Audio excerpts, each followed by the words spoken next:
Everybody, it's great to see everybody. Truth is, from my screen, I can only see like four people, but I trust that you're all there. Um, and we should have given Gracie her own Zoom link, I think. Yep, she's just going to climb right up there. Um, it's great to have everybody here. We have quite the turnout and a lot of interest, and that's very exciting for us. So thank you all for coming on a nice Saturday afternoon. I don't know where you all are located, if your weather is like it is here. We are still shoveling out from a whole lot of snow, and but today is blue sky and sunshine, and we haven't seen that for a while. So like we're all very excited about that. Unfortunately, our animals cannot go out and enjoy it because there's too much snow, so we can't even get them out. Anyway, today we're going to talk a little bit about some basic tenets of animal communication.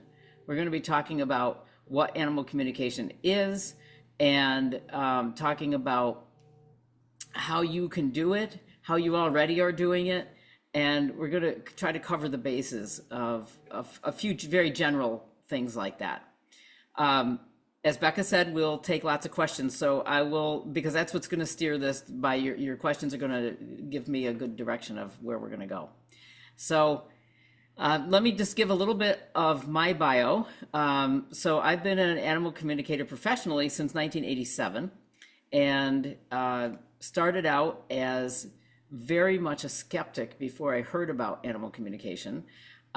So if any of you on this call are in that ballpark, you feel very much at home here. It's all good. I have nothing to prove to anybody, so I'm not going to be setting out in this session here today to prove to you that animal communication exists. That's not what we're doing. That's not what I want to show you is how you are already doing animal communication. So hopefully we're going to get that information to you. When I started, I was extremely skeptical. I heard of an animal communicator that lived in California, and I thought it was this weird California thing. I'm in New York State, so it was like, that's what happens on the West Coast. We all here on the East Coast know what happens on the West Coast, and that's where all the weird stuff happens. And that was my attitude. I was really cocky in my early 20s when all of this went down for me. So I heard of an animal communicator. We had occasion here. Bonnie Reynolds is the co-founder of Spring Farm, and she and I had just started working together. And she was the one who actually noticed that I had a different way of working with animals. And she used to say that to me all the time. She said, they treat you differently. You just have this magical way with them. And I wasn't so sure that I did or didn't. But one thing led to another. And I started, we had something happen here. We had a horse who had a very bad trailering accident. And then the horse was away from home when she had this accident, and we couldn't get her back on the trailer to come back home. And it was a crisis kind of situation for us. So we heard of an animal communicator by the name of Penelope Smith out in California. And Bonnie wanted to try using this animal communicator to see if we could get our horse Teza back on the trailer. And my attitude was, if you want to waste your money, go ahead, but I don't know what she's going to do out there in California to this horse in New York State that won't get on the trailer. But I was interested enough to listen. I was invited to listen on the extension phone, and I was nosy enough to listen in and see what was going to happen. And when Penelope got a connection with this mare Teza, she totally got Teza. Like she totally, there was no way she could have known the things that she started saying and telling us. And I was completely blown away. I was totally shocked. And one of the things that Penelope said is, she started laughing and she said, "This is a real princess." And Teza was a real princess. She had very rare Arab bloodlines, and she truly was a princess. But she also liked to be treated. She knew she was a princess, and she liked to be treated that way. So, Teza explained to Penelope that one of the things that was bothering her is she didn't understand how the trailer attached to the truck. And to her, that was a very scary thing. Like she just didn't understand. And she wanted us to walk her around the truck and trailer and tell her, show her how everything got connected. So this began, she also wanted it to look prettier inside the trailer. Now, this is where I drew the line, but she said, like maybe you could put some curtains in the windows or something. Well, I wasn't going to put curtains in the windows on the horse trailer, but we did go back to the farm, and we had tried several times to get her on this trailer and we couldn't. We did go back to the farm and we led her out with no intention to put her on the trailer. Bonnie and I led her out to the truck and trailer, showed her how it connected. She checked everything out. She checked the hitch. She checked how it was connected. Bonnie explained how it made it safe that it was connected on there and it was locked onto the ball and everything was good. Then she wanted to know where everybody was sitting. So Bonnie opened the door to the truck and showed her and she put her nose on the steering wheel and Bonnie explained to her how it all worked. I thought this at first was really kind of ludicrous, but then she wanted to know where I was going to sit. And that's when Bonnie explained to Deteza out loud, just talking like we're talking here. She explained to her that Dawn was going to be riding in the trailer with her. Well, that was news to me. And it wasn't particularly something I wanted to do or was looking forward to doing. But Deteza thought that was a great idea. And so I wasn't riding in the trailer where she was. I was in a bunk that was attached up above. It was a gooseneck trailer. And I was on the other side of a partition from her. As it turns out, that's what it ended up being. So we didn't try to get around the trailer that day. We left. This was a 2-hour drive for us back home. Went back out the next day. People thought we were completely nuts. And we went back out the next day and said to her, is there anything else you need to know? And the story gets a little longer, so I'm going to cut it short here, but just to say that there were a couple of demands that she had. One of them was that she befriended a cat at this barn where we were. And the cat would come in and sit in the trailer while we were trying to get Deteza in the trailer. And Deteza asked if she could take the cat home with her. I think the people there at this farm just wanted us to get on the trailer and get out of there because they thought this was all very strange. But so they said we could take the cat. So we go to take the cat, and the cat suddenly bolts out of the trailer and says, hang on a second, there's something I need before I leave, because she was all set to go. And I'm getting all of these messages from these animals. Like I didn't know what happened to me, but just talking to this animal communicator, I was like, I realized going through this that I could hear them as well. And I'm going to explain how you actually can hear them as well. So we're going to get there. So anyway, the cat ran off, disappeared, and all of a sudden she comes back with 2 younger kittens that followed her into the trailer. And she said, if I go, they need to go. They're my friends. They have to come too. So the barn person said, you can have all of them. Just take them. That's fine. So they did not ride in the trailer with Deteza. We told her that was far too dangerous. And so she said that was fine. And then Deteza was ready. And she walked on the trailer, and I talked to her. I was terrified in the trailer. If you ever, if for you horse people on there, if you've never ridden in a horse trailer, it's when you're moving along, it is scary. So anyway, you wonder how the horses ever go back on once you've been in one like that. So anyway, I was talking to her over the partition the whole way, and she kept looking up at me over the partition, and she said, you're more nervous than I am. This makes this fun. And we talked for 2 hours going back home. And that was the beginning for me of really listening to what the animals have to say. The trick with animal communication, oh, I'm sorry, let me just back up one second, because I was giving you my biography. After that, I started studying with Penelope Smith, actually, and I also then started professional consultations, which I did for over 25 years. And I just retired from doing that a few years ago because my duties here at the farm took up much more of my time than I could allot to doing consultations. So I'm just doing teaching now. So I teach workshops and also do the daily running of Spring Farm Cares with 25 employees and all the stuff that goes with it. So that's what I dedicate my life to. Animals for me personally, uh, I can tell you have saved my life. And so my personal vow to them is to give back whatever it is they need to represent their voice and to be their voice as much as I can. And it's an honor and a privilege that I get to work with these animals. So we have here at Spring Farm Cares, I co-founded with Bonnie Reynolds, we co-founded Animal Nature Sanctuary. We have about 240 to 250 animals here at the sanctuary. Um, a lot of those they range from horses and donkeys, sheep and goats, pigs, geese, one goose, sorry, chickens, ducks, and then we have cats, guinea pigs, rabbits, some birds. So we have a wide variety of animals here at the farm. And all of them come from, they're all of them are here because they're unadoptable. So they live out their lifetime with us.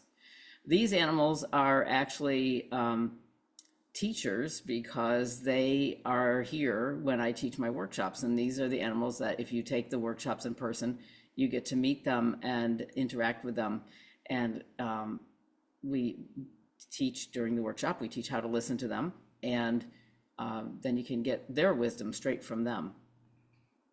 So we're very excited to have people come. The animals are very excited to have people come. And so they have a lot to share.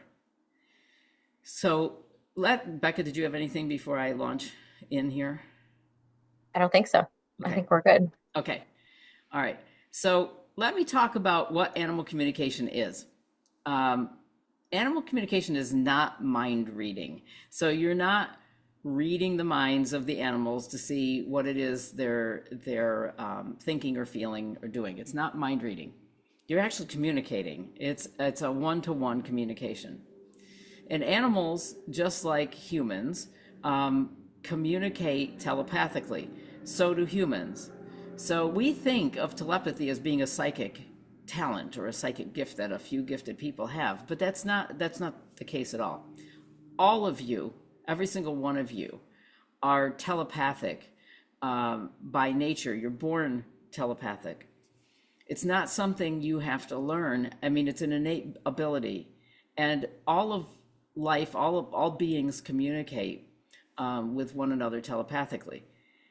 Our humans having verbal language, we like to think as a human that we are higher up on the hierarchy of mammal intelligence because we have verbal language. But I'm going to tell you, in my opinion, in my experience, that humans are actually the worst communicators on the planet.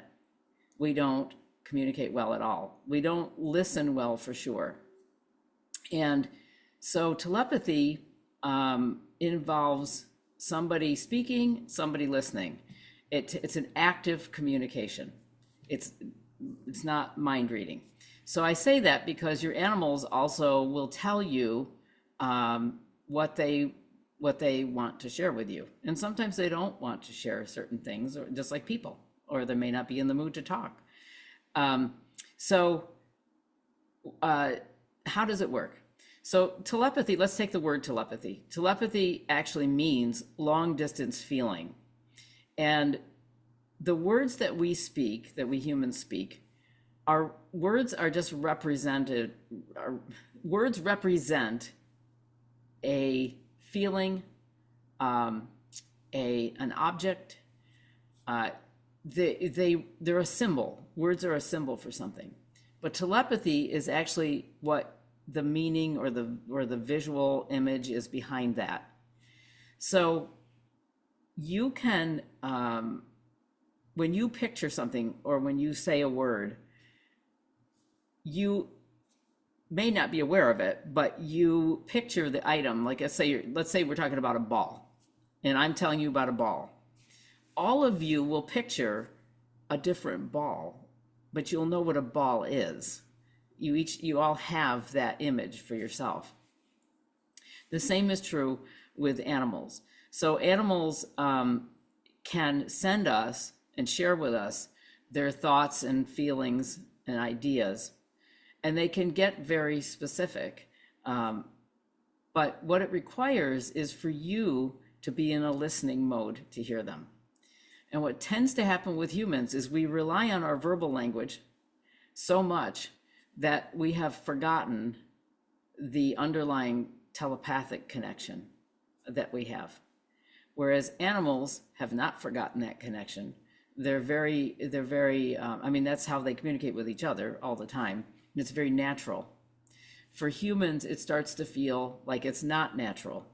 So when people come to take my workshops here, I am not setting out to teach them how to be telepathic.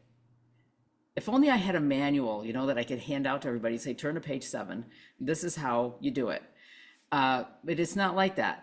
What my job is to try to teach you how to recognize that you're already telepathic, because all of you look past it constantly. All of you get messages all the time. So how do I know that? Because I experience it constantly. So I'm going to give you a couple of examples. I want you to start thinking about yourself and your interactions with your animals. How many of you, you don't have to raise your hand or anything, but just think about this. How many of you have had experiences where you leave the house? Okay, you may go to work or you go out wherever you're going, and you come back home and there's your cat sitting at the door waiting for you. And instantly you start doing this. I know. I said I'd be home earlier, but I got detained and I had to stop at the store. And then I had to get your food. And you're just giving them all these excuses as to why you're late or what happened to you. And of course, your cat is sitting there saying, I don't care about the excuses, just feed me. But you constantly are talking to them. Be aware, start to watch. I'm just going to give you some morsels today of things that you can start to do to watch this. Start to watch what you say to your animals out loud. Because I would bet if I had everybody raise their hand, I would bet that everybody here talks to their animals out loud. Verbally. I mean, you talk to them. Watch what you are starting to say to them, because once you start watching that, you're going to find something very interesting, because a lot of the times you're actually answering something they just asked you, or you're responding to something they just said to you. Now, some of you are sitting here going, well, yeah, I mean, some of it's body language, but it goes way past body language. And body language is one of these things that a lot of people like to pin this on, and they'll tell me all the time, well, you're just really good at reading body language. Of course, I used to do my consultations by phone and I couldn't see their body language, but it doesn't have to do, body language is still a form of communication. So just keep that in mind. But body language can be deceiving. But there's something that happens, think about this. You're sitting there watching television or doing something on your iPad or your iPhone or whatever, and you're engrossed in reading something, and suddenly your dog comes in the room. And you just get this overwhelming urge to get up and get a dog cookie out of the cupboard to give to your dog. Now, were you sitting there reading going, geez, a dog cookie would really be good right now? No, but your dog is sitting there looking at you going, a dog cookie would be really good right now. You respond to them all the time.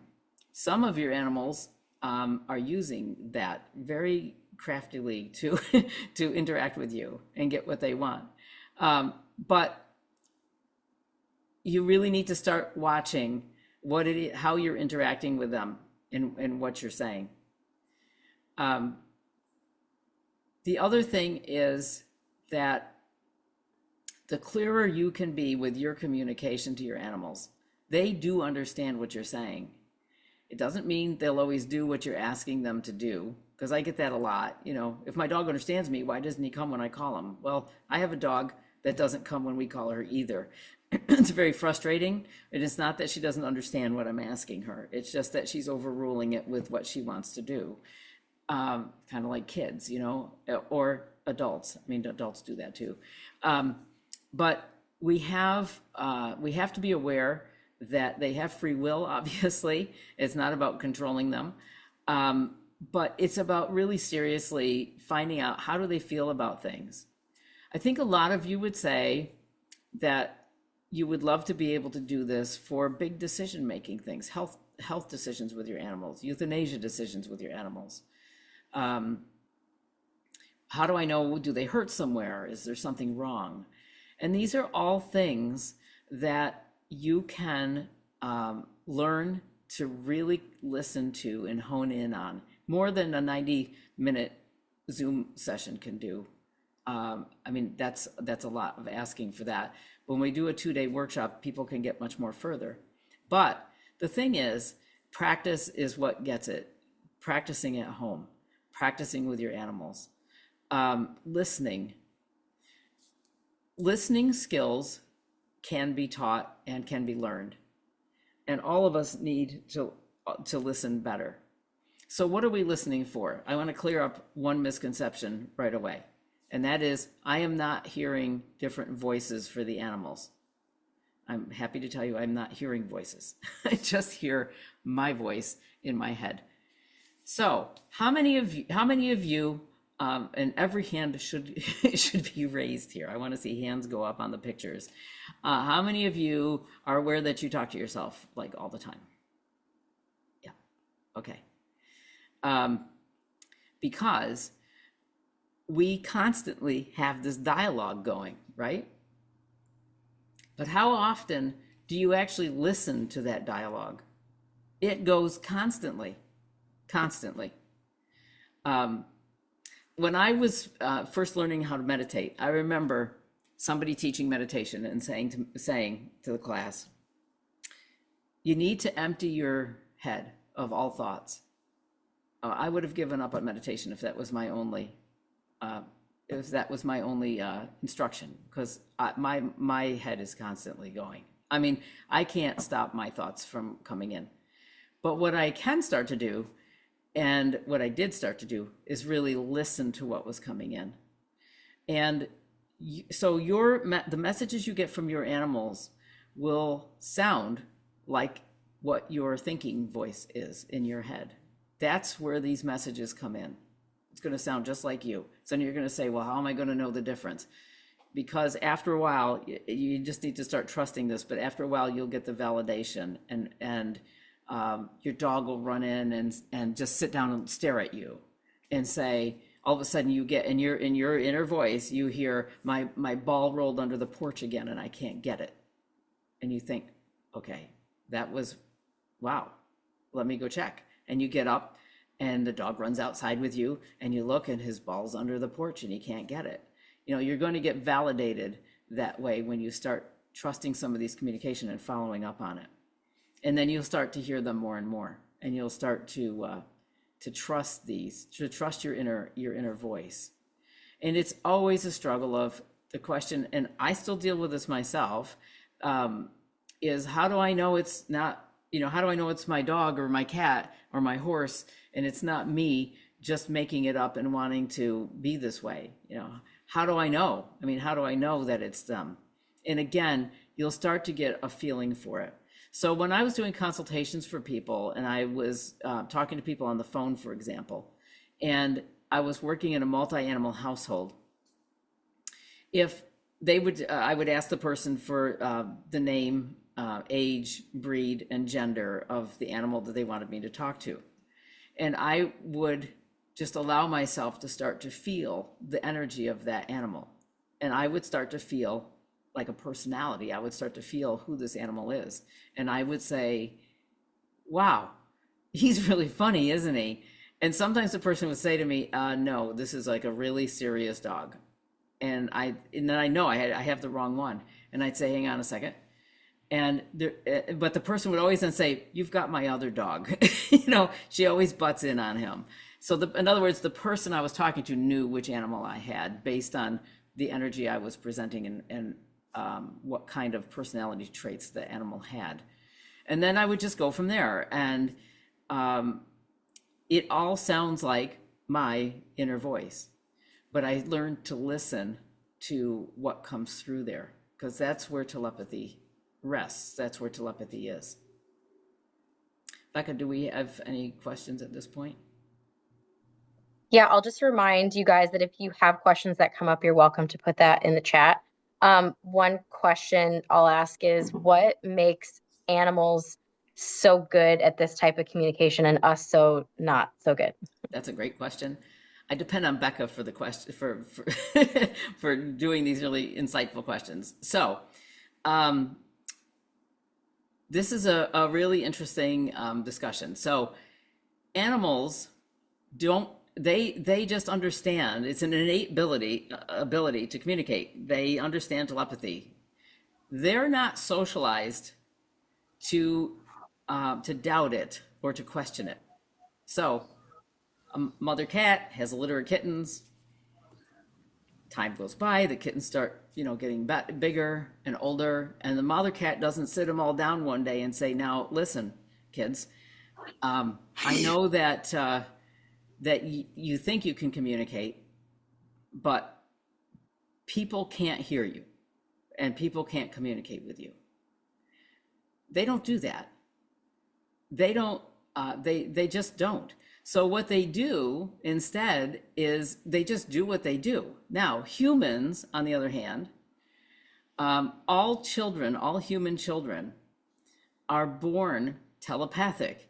All of you were born with the ability to communicate with everything. So those of you who have children in your life, whether you watch other people's children or your own children or your grandchildren, whatever, children communicate with animals very readily. You'll hear them all the time. "Mommy, the dog just told me that he doesn't like that food anymore." And what do we do? What do we tell our children? Some of us let that go for a little bit. But generally, by the time they start kindergarten, and by the time you started kindergarten, some well-meaning adult, whether it was a family member or your teacher, your kindergarten teacher, somebody somewhere told you what? They said to you, "The dog doesn't talk. That's your imagination." And then if you did it a lot, they started telling you and they started saying to people about you, "Oh, she has a really active imagination." And you have now lumped then as you're growing, as you're learning, as you're getting older, and cognitively, you now say, "Oh, that's what imagination is." Okay. If we were sitting in a room together here in a circle, which is how I teach my workshops, I would go around the circle. I would ask everybody in the circle, what is the definition of imagination? And there's usually vast silence. And the reason there's usually vast silence is we don't really know what imagination is, because we'll say like artistic ability, whatever, but it's basically our intuitive side gets lumped into this category of imagination. But what do we think about imagination? Is imagination real? Is it concrete? We're taught that it isn't. Like, imagination is something out there. It's just out there. And because of that, that's where your telepathic skills are in there. So I have people all the time come to workshops. They'll go out to the barn or in one of the cat rooms, and they'll come back in and they'll say, "Well, I tried to have a conversation with this animal, but it felt like I was imagining it." And I tell them, start going with that, because that is where we've put that skill. For many of us, we've put it in that category of imagination. And so for us, then, but people can't get past that. Like, your brain will say, "Well, you're making it up." There's a difference between using your imagination and making something up, and it's a subtlety with words. And I'm not going to get into more of that now because it'll get too confusing. But when you're making something up, you're actively like controlling a story. When you let your imagination go, you're actually allowing something in. You're actually listening to something, and you're expressing something that you're receiving, and it's a completely different form of communication. So animals are not socialized to think that they can't communicate with humans. They know we communicate with them. So when you take a workshop, or when while you're doing this lecture, for those of you who have animals in your house around you, if you say to them, I just took this lecture on animal communication, they're like, why did you do that? Like, they know you communicate with them. They hear you. What they don't always understand is why we're not hearing them. And some of them have issues with that. But anyway, it's a socialization thing. Yeah, Dawn, somebody did just ask if they ever get frustrated or upset if they feel like we're not hearing them. Yes. So many times animals get frustrated with that. And they get frustrated with it because they know that you can hear them. So, and some of the animals try to tell you something that you actually get it, but you doubt it, and then you look past it. When I have people take workshops here, I sometimes have them go out and again, to the barn or to the cat rooms or whatever, and they'll come back to the group and they'll say, I didn't really get anything. I just felt like I didn't get anything from any of the animals, and they'll feel frustrated, which I understand that. So I don't end it right there. That doesn't end there. So in the actual workshop, what I then do is ask them which animal they tried to talk to, because then I will communicate, I will tune in with that animal and ask that animal what they tried to tell the person.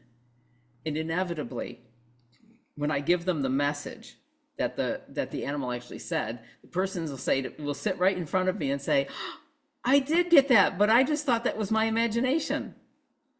And so again, we get lost in this loop of doubting ourselves.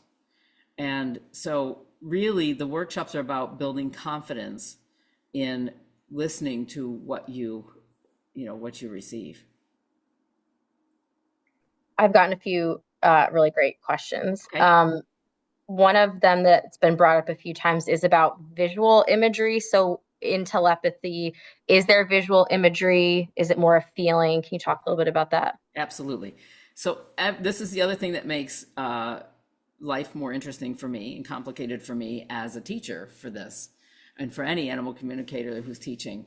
And that is that every one of you receive telepathically differently. There are some basic categories, but all of you are very unique in how you receive things. So there isn't just one way. And I will go over that. So some of you are very visual, and you may see things in imagery in your inner vision. You may get an image of something or an impression. And for some of you, then that's where you should be focusing on, is what you're envisioning or what's coming to you that way. Others of you, like I am not a visual person like that. So I'll just say how I receive things in thoughts and impressions that I then put words to. I'm also a writer and like to write poetry. So words for me are incredibly descriptive. It can be incredibly descriptive. So I can have an animal give me a message, and I have to sometimes think about the exact word they're trying to convey, because words are symbols. Words have energy to them, and I try to match the energy that animal is sending, so that the communication, the intention of the communication, what they're trying to do, comes through exactly how they want to do it. I sometimes get in a position, let me give you an example. I think this is good for all of you to hear, especially in the world that we live in right now.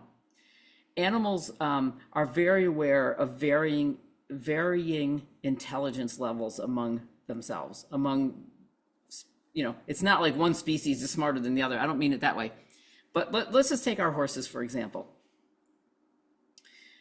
I watch in a herd of horses, there are definitely horses that are more intelligent than others. There are also horses that are more practical than others, kind of like human population. I mean, it's no different. However, when an animal is saying something to me about another animal who has less intelligence, it's even hard for me to talk about this right now in this lecture, because they tell me in a loving, compassionate way how they have to look after the other one that's less intelligent. But there is no judgment. There's like zero judgment. I cannot find a word in the English language that matches what they say. Because if you think how we talk about it as humans, how we talk about lesser intelligence, we use words that are very negative: stupid, dumb, compromised, whatever. We have all these negative words. And I can't use those because the animals don't look at it that way. They do not say, oh, look at that horse. This horse is really stupid. They don't do that. They just say, that horse needs a little bit extra guidance. And so that's what they provide that then.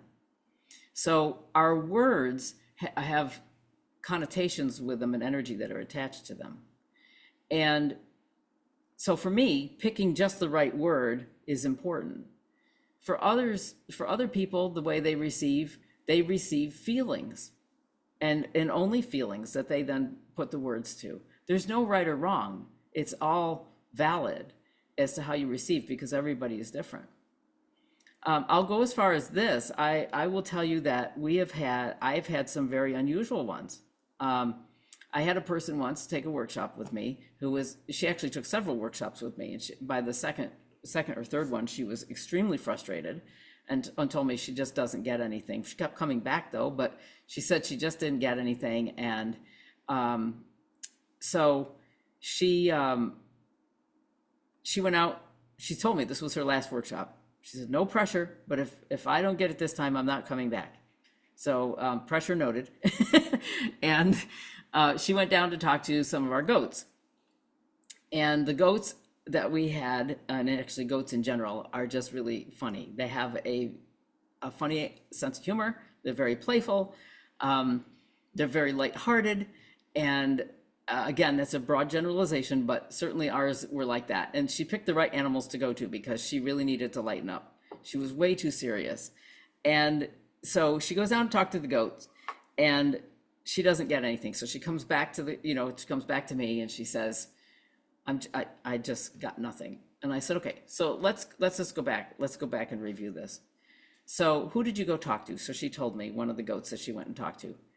And so I went to that goat and I said, what is the message that you wanted to give this lady? And the goat says to me, oh, for Pete's sake, she's taking herself so seriously. I was just trying to make her laugh because she needs to lighten up. And so it made me laugh. But I said to the woman, I want you to go back and try it again. So she goes back to try it again, and the goat does all these antics trying to make her laugh, and she still doesn't get it. So she comes back in, talks to me again. I ask the goat again, and the goat again says, she's trying too hard. She's just thinking too much, and she's getting in her own way. This is what's happening. So then the goat gave me something then, and she said, I tried to tell her I liked her shirt. And so I say this to the woman, whose face drops, absolutely drops. I saw her go white. And then she got angry. And so she says to me, why didn't you tell me? And I said, tell you what? She said, why didn't you tell me that I should have been watching the letters, the colors over the letters?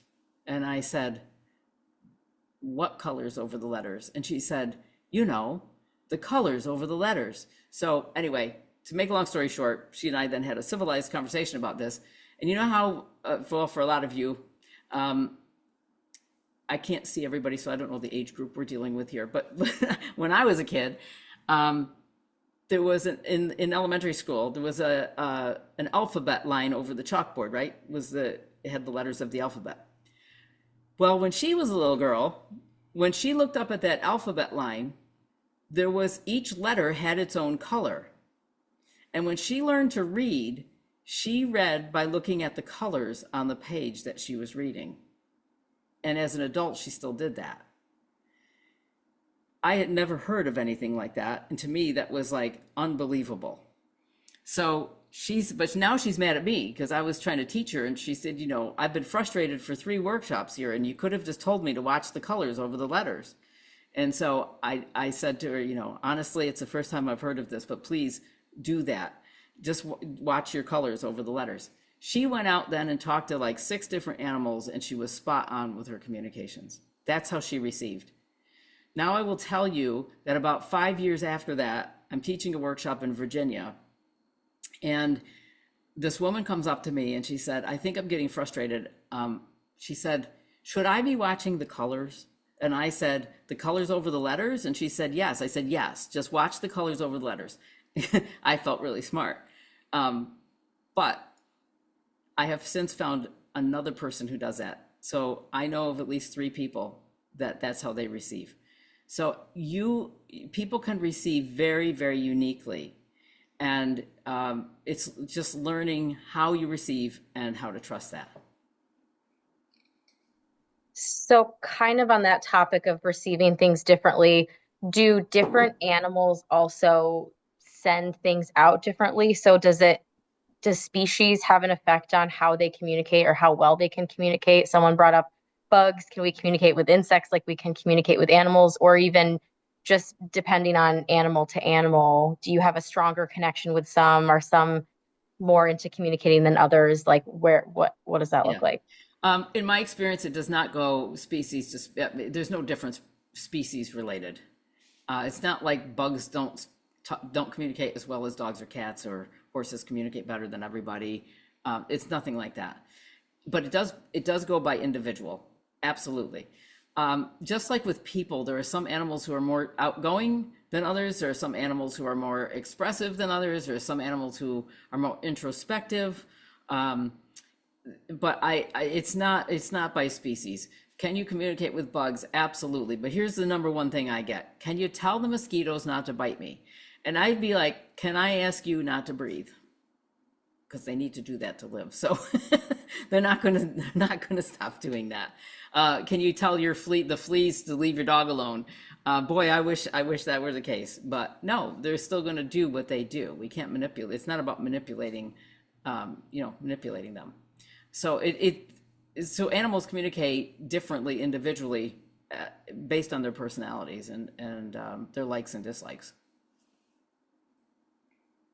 Will you talk a little bit about communicating with animals who've passed on, and if that's possible, and if it's different than communicating with animals that are still here physically? Absolutely. This is a topic near and dear to my heart, actually. So telepathy doesn't know time or space. I should have said that at the beginning. Because you can communicate telepathically long distance without, just the same as if a being is sitting right with you. So here's the thing. When you have a heart connection with somebody, whether it's an animal or a human, when you love somebody and you have that heart connection, there is an energetic connection between the two of you that is very real, and it's very alive, and that energy exists outside of the physical realm. So when a loved one dies, and again, it doesn't matter if it's human or an animal, when a loved one dies, you are still connected to them through that energetic connection. They feel it, you feel it. But what happens in our physical forms is we are physical beings. And when somebody we love dies, there's a void. We can't touch them. We can't feel them. We can't just easily talk to them. They're not right there. And we go into this, what's called grief, right? And grief is when we're most disconnected from them. When we are grieving, one of the things and grief is very natural for everybody, but when we're grieving, we are actually more disconnected from our loved ones. And if we start remembering things about them that made us laugh, or good times we had, and we're remembering how much we love them, we actually start feeling that heart connection, and it immediately links us to them in spirit. Immediately. And they feel us. They can communicate to us. And I think that this is one of the greatest gifts in the world, to know that when you think of loved ones who have passed, they feel you. And you can still tell them you love them. You can still communicate with them. And they communicate with you all the time. Sometimes we catch it and sometimes we don't. But when you're going through your day and you suddenly think of a loved one who's no longer there, it's because they're thinking of you, like they're sending you a message. And that connection is still very much alive. So yes, I can, as a professional animal communicator, a lot of the consultation sessions I did over the years were with animals that and humans who were in spirit, and you could easily talk to them and communicate with them. There's no difference between talking to them in spirit than if they're alive. There's really no difference. Somebody asked if you have any recommendations for an exercise that we can do to kind of tap into this connection a little bit. Yes, is that somebody that took my workshop before? Probably.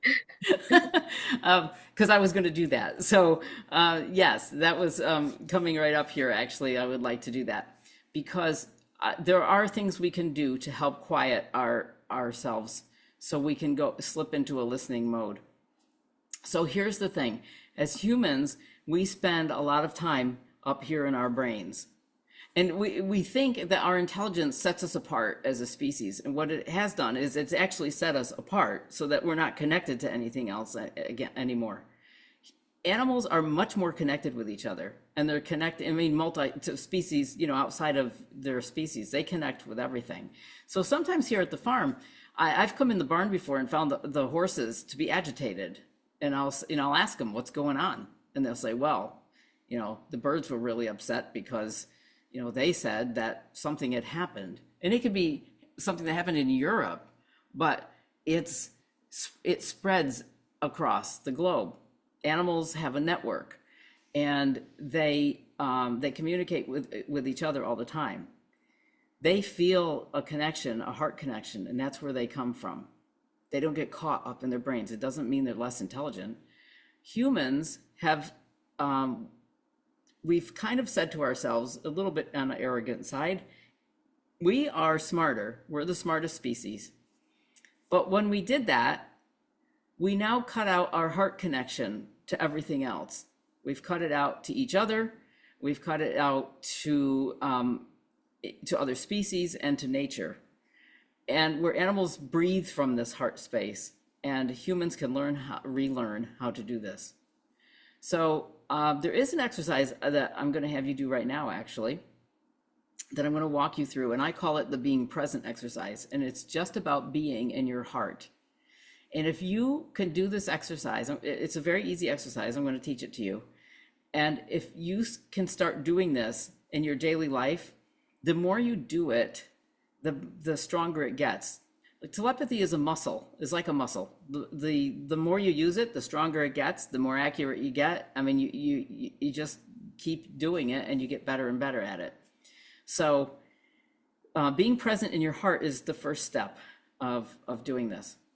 So I'm going to have it, this is an exercise you can do wide awake with your eyes open. But right now I'm going to invite you to close your eyes only so that you're not watching the screen and getting distracted by things. But you can actually just close your eyes.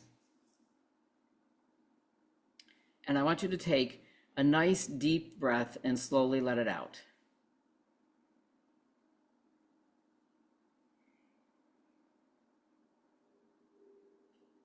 Then take another deep breath and slowly let it out.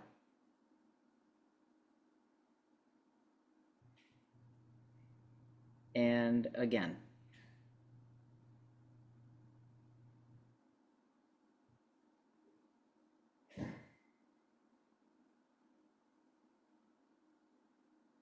And as you continue breathing, I want you to visualize your breath coming in and out of your heart. Just breathe in and out of your heart.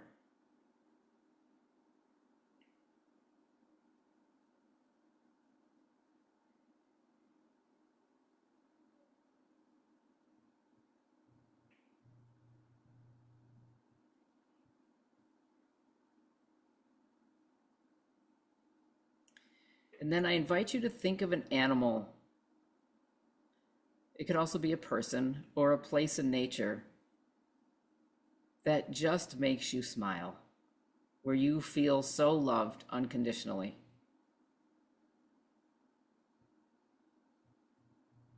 And continue breathing in and out of your heart and thinking and holding that relationship, that connection to that animal or person or place.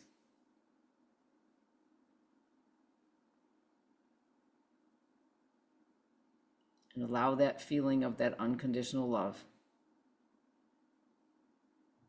And breathe from that space.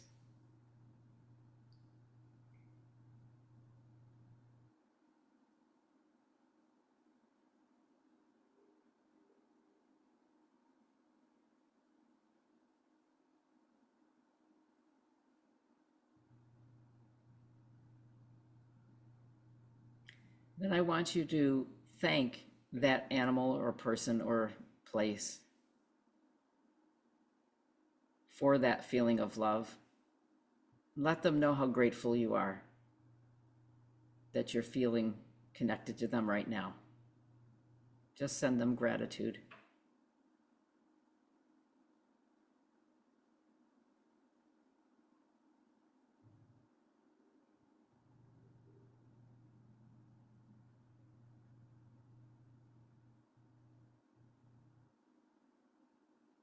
You can go ahead and open your eyes.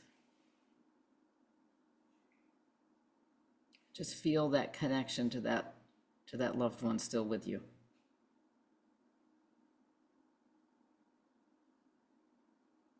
For those of you that experience that and still feel, sitting here now, that shift into peace and quiet, that is literally being present in yourself.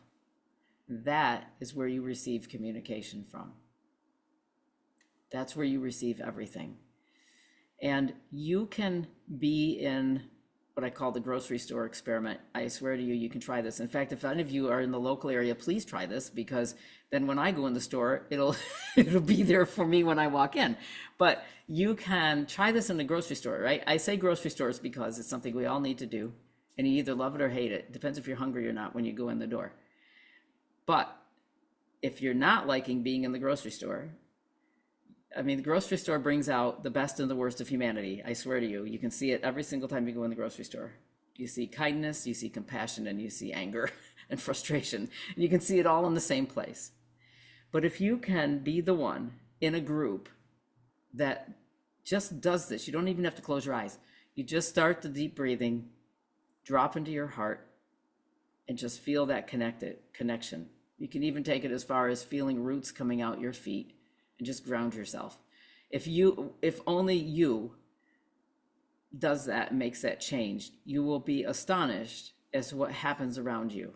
Okay, I've done this many times in the checkout line when people are frustrated. And of course, if you go to the checkout line, you always get in the slowest line, right? And people are getting frustrated and they're getting angry. And if you can be the person who goes into this exercise, just drops in and being present, you will watch everybody around you shift with you. It is absolutely magical. The animals understand this. This is the space that animals hold. So if any of you do meditation at all and you have cats, you might have experienced this situation that as soon as you go into meditation, what happens? Your cats come around and they're suddenly sitting with you. And in the cats, they're going, oh, she's finally quiet. Like she's finally got this. And you're in that moment. Cats live in that moment. So do other animals, but cats are particularly good at holding that space. So they get tired of, the animals get tired of us constantly banging around in our heads and not being present. So sometimes they tune us out because they're used to our chatter and not being particularly, communicating with them, and they will actually just tune us out. So people ask me all the time, are the animals really surprised when you talk to them? And I've had some animals do some really funny things. I was called to work, Bonnie and I were called to work with a horse many years ago that was a problem horse, and the people were actually thinking about euthanizing the horse because they couldn't do anything with it. And we were frequently called out to work with animals that are, and still to this day, we get called in different ways, but these are the ones, like, we're the last ditch effort. If the animal can't be saved, it's like Spring Farm is like the last effort here. And so we were called for this horse, and so we went out. And so Bonnie, I was at that point actively into animal communication, and we were doing T-touch with the horses. And so Bonnie said, let me go in to the house, let me go knock on the door, tell them we're here. She said, but there are two horses right out there. One of those horses is the one we're supposed to work with. Do you want to go over to the fence and just talk to them and just see? So I come up towards the fence and I just broadcast out there. I wasn't talking out loud. I was just from my heart. And I said, hey, we're here to work with one of you. I don't know which one, but just wanted to introduce myself. And the two horses, they were grazing, and they both instantly stopped and looked at me. They just looked up in total shock. And the one that was facing me said, can you hear us? And I was like, yeah, I hear you. And the other one started getting so excited that it just started running in loops faster and faster around the other horse. And the horse that I was communicating with said, he's a little bit on the dippy side. He just doesn't take things seriously. And so I instantly knew that's the one that we're going to be working with. I just knew it. And so the older horse says to me, I've been trying to help him, but he doesn't quite get it. So I said, okay, all right. So I say to the young one running around, it'd be great if you could just calm down, because we're here to work with you. And I just want to tell you what we're going to do, so you know in advance what we're going to do. But we're going to be getting you out of the field there, and you're going to be coming out with us, and we're going to do some exercises with you just to help you get back in your body. And he says, why? And I said, well, because your people really want to work with you. And he was like, yeah, whatever. And he just didn't care. So now he's still running around in like a crazy horse. And the owners come out and they said, see, this is what we're talking about. A complete lunatic. He's just running around for no reason at all. And so we get the horse, he comes out, and now he's very talkative with me. But those people, the owners, did not know that I did animal communication. It was sort of like our secret weapon. I hadn't gone public yet at that point. And so I start asking the horse, what's going on? And he starts giving me this image of this man with a cane. And nothing bad happened. It wasn't that the man beat him with the cane. He loved this man. But he kept showing me the man with the cane. And he kept saying, where did he go? Why aren't I with him anymore? I don't understand this. I love this man. So now I want to get these answers for him, because this is actually the crux of why he's unbalanced, because he just doesn't know how to process anything. But I, at that point, wasn't talking about animal communication openly. So I had to be creative. So Bonnie and I had a signal, and I would say to her, and then she would know I was getting something. So I would say, just humor me for a minute, but I want to try something. So we had these in teamwork. It's called wands. It's a whip, but it wasn't used as a whip. We just used it to guide the horse. And I wanted to see something. And I took the wand and I put it in front of the horse, and I started stroking him with it and stuff. And I started leading him around. And he said, yeah, that's how he was trained. The horse has to be, yeah, that's how he trained me when I was a baby. And this horse suddenly became extremely docile right in front of us. I mean, it always made us look good when things like this happened. He suddenly became very focused and very docile. And so now I have to be creative. So I say to the owner, it's like somebody's worked with him before with a stick or a cane or something. And the owner says, oh yeah, he was owned by an older man with a cane. And so now I know that this horse has given me this I'm getting very valid information from this horse. And I said to the woman, oh, what happened to him? What happened to the owner? And she said, oh, he ended up being put in a nursing home, and he had to sell all of his animals. This horse, let out this huge sigh. He just stopped and he just let out this huge sigh. And he said to me, the horse said to me, I thought he left me. And I said he couldn't help it because he felt so abandoned. And I said, so these people now want to work with you. They want to be your family. And so he then agreed to try to work with them. And what happened very quickly in this horse's life is he just completely turned around and he became this partner with them. But it's just, he was in grief and he missed his owner, and he felt, betrayed that his owner might have abandoned him. So a lot of times it's seeing things through the eyes of these animals and seeing what has, what's their perspective, what has happened in their life, and understanding where they're coming from.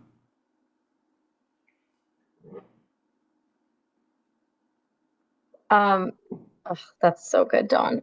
We have so many really good questions. I kind of want to go to another topic that I think is a big one, which is using animal communication to help with animals that are having different issues. So specifically medical issues. Somebody brought up having a cat that requires a lot of medical intervention, and she tries to explain to the cat what's going on, but it doesn't seem like anything helps, and the cat's still really distressed. So can you just talk a little bit about that, how we can use animal communication to help animals that are going through some sort of medical issue? Yeah, absolutely. And that's something that we use on a daily basis here in our sanctuary. So I can speak a lot to that. We have our own on-staff veterinarian. And so when we're doing, and she's trained in hospice and palliative care. So we do a lot of that here. The animals that are here stay with us for life. And many of them have chronic illnesses and conditions that require a lot of medicating. For us, we on a regular basis have check-ins with these animals as to how they're doing emotionally with that situation. Some of them, for some of them, cats in particular, medicating them is a very difficult thing. And for some of them, that actually becomes a quality of life issue. That to go through the dispensing of medication or the administration of medication, if we can't make it easy for them or acceptable to them, then we end up having conversations here with them about, this is what's going to happen if you don't have the medication. You're going to get sicker. You're going to have this happen. And we have them be a partner with us in deciding what it is that they want. So animals here constantly are being checked in with, is this the life that you want? We've had some cats that were feral that ended up here, because the feral cats that end up here, we don't just take in feral cats, but the feral cats that have ended up here were usually cats that were found either hit by a car or something on the side of a road where we didn't know if they were feral or not. They were just a stray cat on the side of the road, unconscious. And when we bring them in, we get them better, and all of a sudden we have a feral cat. And some of them come around and want to be touched and petted, and eventually they come around, and some of them don't. And but I've had some totally feral cats that wouldn't let us handle them at all, end up with life-threatening illnesses that have to be medicated daily, where we ask them, here's the deal. And I tell them straight up, here's the deal. If you don't do this, you will die soon, because you need this treatment if you want to live. We have had some that that would require going in for extensive veterinary testing or treatments that have to be done at a clinic that we can't do here. And you're talking about a feral cat. And I've had some decide to do it. And we've been totally shocked when we put them in the crate, take them to the vet, and they allowed the vets to totally handle them, do everything that needed to be done, came back, let us medicate them and participate in that. But that was their decision. So listening to them is important. There's also a line, and I have to say this because we have to be careful, because there's also sometimes a place where they just don't want something, like Gracie, who was running around in there with Becca here at the beginning of the call. I'm surprised she's not been on your lap since then.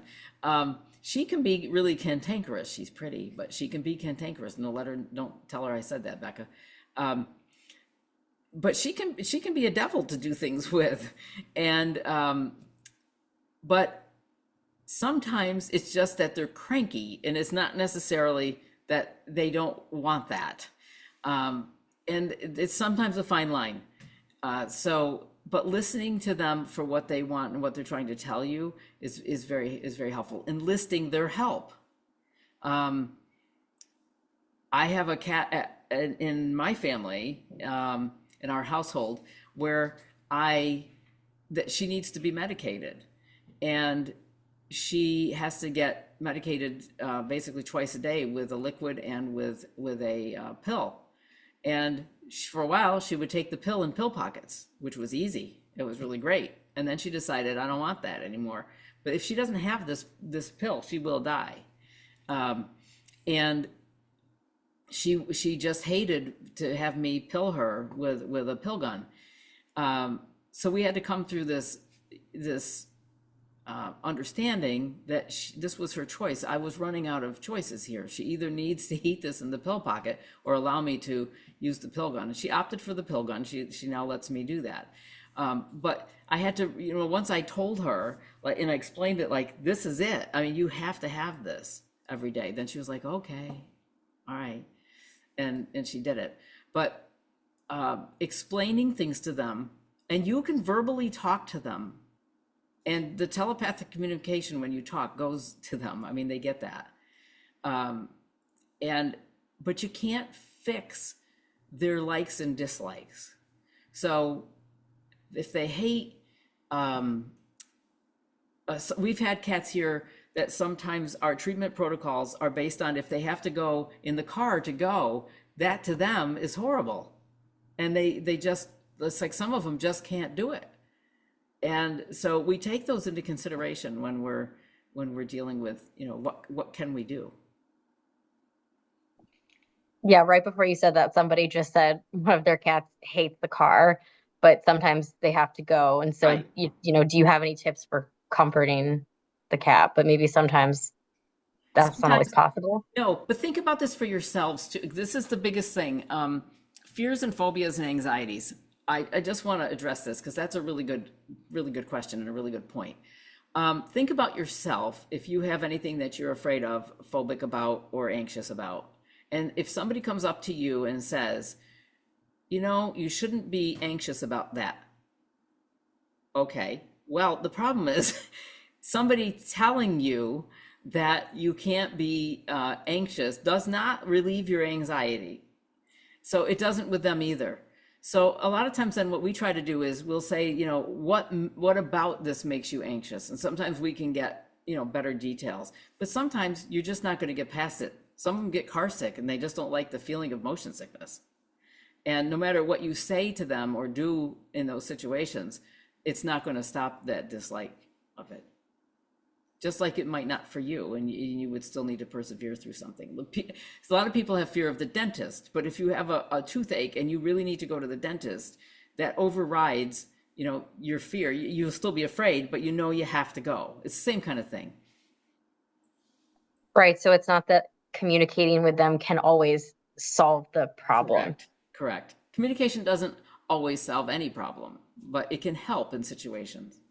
But it's not the be all and end all. If you become an animal communicator, trust me, somewhere my partner's on this call here somewhere. She can vouch for this. Just because you're an animal communicator doesn't mean you can solve all the training and behavioral issues. Every animal in our household just about has a training or behavioral issue, because those are the ones that we animal communicators get. And we don't necessarily fix it by talking to them. Yeah, I wish we did. Well, it's at least good to not put that pressure on yourself to fix every problem. Right, right. Yeah. We still have a lot of really good questions. Okay. One that I really like is about if you're going into a shelter to adopt an animal, usually you go and you have a preconceived idea in your head of what you want. Um, but should we go and let the animal pick us instead? That's a very good question. And yes, definitely you should, if you can, let the animal pick you. Because a lot of times we have a preconceived notion of what we want and what we're looking for. And I'll just tell you, my partner and I, we in the last couple of years have adopted two dogs, and we used to have we had three. Two of them died in the same week. They're just old, but it was in the same week, and it left my 13-year-old yellow lab by himself, and he'd never been alone before. He was just distraught. He was so grief stricken, and so we adopted these two dogs. So we had our criteria of what we wanted, and we went looking at different humane societies and rescues, whatever. We didn't want a young dog. We didn't. We wanted to have a non-problem dog because we had all these problem dogs for so many years. We just wanted to have a fun, easy dog. So what happens is we get to the rescue that we were looking at. We had like 3 or 4 dogs we wanted to look at, and we get to the rescue, and they said, well, we just got this dog in. She was one of the ones we were interested in. We just got this dog in, and but she's really shy. So they had to carry her in because she wouldn't walk. She was so terrified she wouldn't walk. So they had to carry her into the meet and greet room where we were. And as soon as they did that, the dog like cowered on the floor and as low as she could get and just went catatonic. And we had to lay on the floor on our bellies and let this dog eventually kind of crawl her way over to where we were. And my partner and I looked at each other and we said, oh, we could really help her. We've had shy dogs like this before. And she instantly like curled up into my partner's arms, and it was like that was the one. So we took her. She didn't meet any of our criteria, none. She's young. She was 6 months old. She was bigger than we were looking for, and whatever. But this dog absolutely needed to be with us, and so it's just very interesting. If you open up, we kind of laugh about it now because we went in with this whole long list of what we wanted, and we got the one that was supposed to be with us. So, yeah. I think we all probably have stories like that. I definitely do. Someone just asked a good question. When you have two animals in the home and maybe they're having some issues with each other, maybe one's bullying the other one, is that something that we can use this for? Yes, sometimes it works and sometimes it doesn't. So let me just say this for those of you with multiple animal households too. This will, and it goes here at our sanctuary.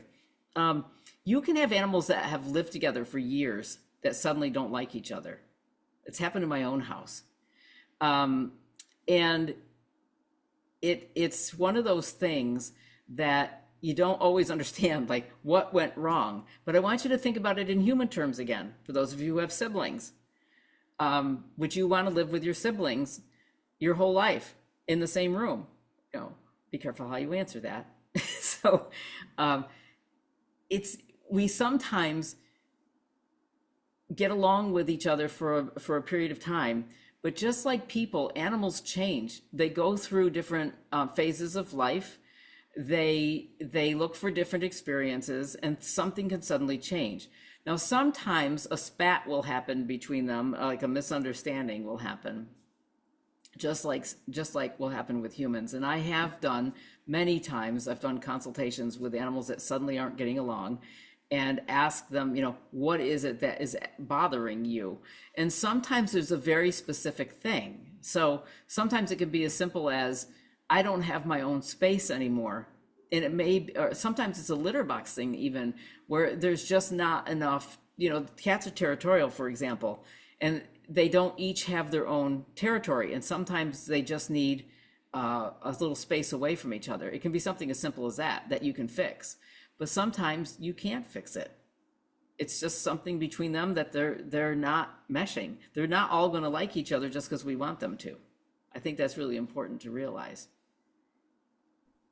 Sort of related. Earlier, somebody brought up predator and prey animals and what that relationship is like, and do they communicate with each other? Yeah, they do. So the predator-prey relationship is one that humans really don't fully understand. But when a predator and prey animal has, they have an understanding between them. Let's just use a cat and mouse. That's probably a bad example because people are going to say to me that that doesn't always work this way. But let's take mice for sure. Mice are prey animals. Okay, everything preys on mice. So death to a mouse is not living old to be 19 years old and dying of, hardening of the arteries. That's not how mice die. Mice, a lifespan for a mouse is however long it is until something catches it and eats it. That's how they're wired. That's what they understand life to be. Prey animals have a physical disconnect when a predator catches them. They go like out of body into an in-between place before they leave. So they're not experiencing the attack, for lack of a better word. And I'm talking in generalizations here. Everybody has, I know they're going to people are going to say, but it's not true. I saw my cat do this. There are exceptions. But I'm just talking in nature, predator and prey animals have enormous respect for one another. And the predator animals have a gratitude that they do for the things that they eat. Humans have largely disconnected from that for anything we eat. So whether it be meat or vegetables or whatever, we are disconnected from our relationship with that, because everything we eat, unless you're eating Fritos or whatever, but everything we eat are living things. And we're taking that energy into our own bodies. And in nature, the being eating that food is grateful for it. I have had horses, I've had llamas, I've had goats talk to me about their gratitude. Sheep, I've had sheep do it, talk to me about their relationship with grass, which is very interesting. And it's very specific to different grasses, and they're very aware of the different vegetation, but they have an actual relationship with that food that they're ingesting. We humans walk around on grass every day and never think about it. We don't think about the relationship we have with anything, but the predator-prey relationship is very sacred, and there's a gratitude piece in there. By nature, that's there. Is there also that element of animals view death differently than we do, Yes. right? So the prey animal isn't thinking about it the way we would if we're putting ourselves in their shoes. That's correct. So, and that's hard for humans to understand, but I know we're reaching the end of our time here, but I think I'm going to end this with this one story because I think this is a good one. There was one night that, let me just say that my partner had been putting food out for wild rabbits underneath our deck. It was a really hard winter, kind of like this one. And so she started putting these pellets out, and I noticed one night there was like one set of bunny tracks, and the next day suddenly there were 15 set of bunny tracks, and the next day was like a bunny track super highway, and I didn't know she was putting the food out. So I was like, what is going on here? And that's when I said, there are all these bunny tracks, and that's when she told me she was putting this food out for them under the deck.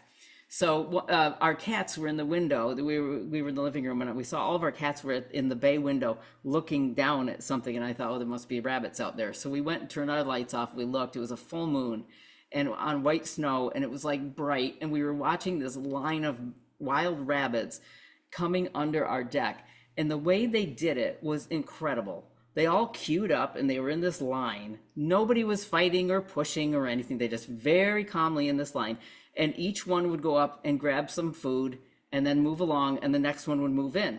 And there was like this buffet line. And so we were kind of laughing about it, and all of a sudden this one rabbit that was right underneath the window sat up and looked at us in the window. And as he did that, I suddenly had this realization. We have a lot of owls around here. And I suddenly went, we didn't just, you didn't just set up a rabbit feeding station, we also set up an owl feeding station. And I got panicked that it's right out in the open on a full moon, sitting out on this white snow with this brown rabbit. It was just totally like out in the open. And I telepathically yelled to the rabbit, you got to get under the bushes, get under the bushes. And the rabbit just glared at me. And he said, lady, what's the matter? And I said, an owl could get you, you could get eaten. And he said, wow, is that what you humans worry about? And he said, do you walk around every day worried about that you're going to be eaten? And I said, well, I'm not going to be eaten, but you are. And he said, lady, everybody is eaten. Everybody gets eaten. And it was this stunning moment to understand from the rabbit's perspective that that's what death is. And he kept saying to me, I don't walk around every day concerned that an owl is going to get me. And he said, your life must be really tough. So it was a very unique and interesting opportunity to have that perspective. That's amazing, Dawn. I want to share really quick. I know we're coming towards the end of our time, but I want to share someone just had an interesting observation that back when you were talking about the woman who saw colors over the letters, more than one person saw some interesting like light prisms coming through the window when you were talking about that, and then they disappeared after you were done talking about that. So it's kind of cool. And they just were wondering, has that sort of thing ever happened? Do you like visually see things ever with your eyes? Or maybe, it could have just been the sun, but we'll have to go back and watch it on the replay. I don't know. Interesting. But energy is real. Energy is very real. Mm-hmm, mm-hmm. Awesome. Is there anything else you wanted to say, Dawn, before I wrap up with just some housekeeping at the end? I just want to thank everybody for being on here. And go just remember the being present exercise, and I challenge all of you to try it and do it and experiment with it, because it really will make a difference. It's a simple exercise, but it's deceivingly simple. So it could really make a difference. And again, just thank you everybody for being here. Awesome. Okay, so I'm going to just share a few quick reminders, and then we'll let you all go. So if you missed part of this, or if you want to watch it again later this afternoon, we will send out the replay. So you'll get that to your emails. I also just wanted to send one more time, I will put it in the chat in a second, a link to donate if you enjoyed today and you want to give back. We rely solely on donations to support the 250 animals we care for here. 100% of the donations go to the animals. We're always very grateful for anything you want to give. So I'm going to share the link again. It will also be in the email I'll send you. A couple other exciting things that we wanted to mention before we leave. If you enjoyed this, we are doing another free lecture just like this in March on 3/22 at 2:00. Lots of twos, makes it easy to remember, which is also a Saturday. This one is called Living and Listening from the Heart. It will also be with Dawn, and it's all about understanding the connection between the spirit realm and the physical realm, talking about death, how to see death as a natural part of life, and to live from the heart with less fear. It's going to be a lot of fun. So I will also put the link to that in the chat if you're excited, and if you want to sign up right now. That will also be in the email.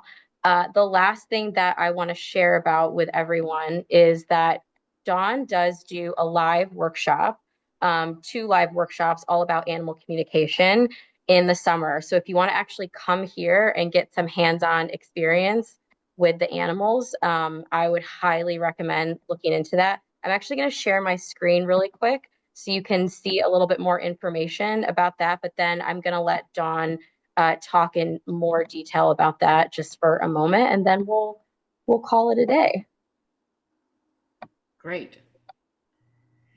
So sorry, I'm just going to share my full screen. Okay. It's okay. Go ahead, Dawn. Okay. So the workshops are 2 full days from 9:30 to 4. And whoop. Sorry. Right. We're good. There we go. They're held right here at the farm, and I'm sorry, 9:30 to 4:30. They're held right here at the farm, and it's a great opportunity to interact with our animals here. I We can go into much more depth than I can do in an hour and a half lecture. And the animals are just phenomenal teachers here, and also the workshops are they generally are 12 to 15 people, and so you're not in a group of like 50, and you get very individualized attention that way, and you meet a great group of people, like-minded people, and it's just a wonderful opportunity. We hope we'll see you here. I just want to mention that all the proceeds from the workshops go directly to Spring Farm. They always have for the entire 35 years that I've been doing this. I have never kept a penny of this for myself. It all goes to the same animals that are teaching you. So you get to learn from them and help them at the same time. So thank you. Awesome. And I will really quick, I'll just throwing a million links at you, but I will throw that link for the workshops if you want to read more about them or if you want to sign up. I'll put that in the chat too. All of this information will be in the email you'll get later this afternoon. I think that's it. Okay. Thank you all so much for joining us. Have a great afternoon.